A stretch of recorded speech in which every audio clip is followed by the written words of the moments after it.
দেখেন ভিডিওটা শেয়ার করে দেন। বেহেশতের মালিক আল্লাহ তাআলা, দোজখের মালিক আল্লাহ তাআলা। কে কোথায় যাবে সেটা সিদ্ধান্ত একমাত্র আল্লাহ তাআলা নেবে।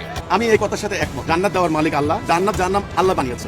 এই কথার সাথে তারিক জিয়া যে কথাটা বলেছেন এটা শতভাগ সত্য, কিন্তু জান্নাতে যাওয়ার জন্য যে শর্ত সেটাও কিন্তু আল্লাহ বলে দিয়েছে। আংশিক বক্তব্য দিলে কিন্তু হবে। সেটা হচ্ছে লা ইলাহা ইল্লাল্লাহ ফাদাখালাল জান্নাহ। এটা একটা হাদিস। যে বলল লা ইলাহা ইল্লাল্লাহ একেবারে কাল থেকে, আত্মা থেকে, আল্লাহর বিধান ছাড়া কারো বিধান মানি না, সে জান্নাত যায়। আর শিরিক কি? শিরিক হচ্ছে আল্লাহর কিছু মানা কিছু না মানা। আপনি আল্লাহর বিধান অর্ধেক মানবেন না, এটা হতে পারে। নামাজ পড়বেন, আল্লাহ হুকুম করেছেন।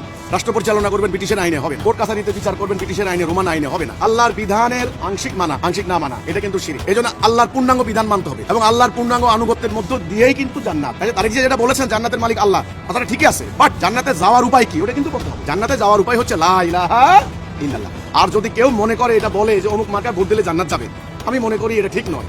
এটা রাজনীতির মাঠে ভোটের জন্য এই ধরনের কথা বলা হচ্ছে। জান্নাতের টিকিট কোনো ব্যালট না, জান্নাতের টিকিট হচ্ছে লা ইলাহা ইল্লাল্লাহ। এই হচ্ছে আমার কথা। কাজে আগামীতে নির্বাচন আসলে এই ধরনের অনেক কথাবার্তাই হবে, আপনারা জানবেন। কিন্তু কোনটা শিরিক, কোনটা কুফর, কোনটা জান্নাতের টিকিট, কোনটা ঈমান, এটা হিজবুত তাওহীদ জনগণের সামনে পরিষ্কার করে তুলে ধরছে।